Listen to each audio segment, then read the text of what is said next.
இன்னைக்கு காலையில் பிரேக்ஃபாஸ்ட் வந்து சப்பாத்தி அப்புறம் இந்த ஒயிட் சன்னா வச்சு கிரேவி மாதிரி பண்ணிடலான்னு நைட்டே ஊற வச்சுட்டேன். காலையில் ஃபஸ்ட்டு எழுந்திரிச்சோன்னா அதை வேக வச்சுட்டு அதுக்கப்புறமா சப்பாத்திக்கும் மாவு பிணைஞ்சி வச்சுட்டேன்.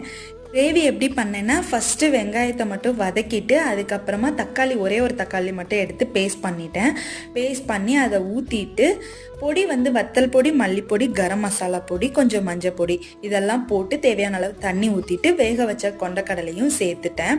ஃபஸ்ட்டாக அதை மசிச்சு விட்டுட்டோன்னா சப்பாத்தி கூட வச்சு சாப்பிட்றதுக்கு இன்னும் நல்லா இருக்கும். இதை ட்ரை பண்ணி பாருங்கள். இந்த மாதிரி நான் இதெல்லாம் வந்து யூடியூப்பில் பார்த்து தான் செய்கிறதேமோ. நான் பெரிய குக்கெல்லாம் இல்லை, ஒன்று அம்மா கிட்ட கேட்டு கற்றுப்பேன், இல்லைனா இந்த மாதிரி யூடியூப்பில் ஏதாவது சர்ச் பண்ணி செய்கிறது தான்.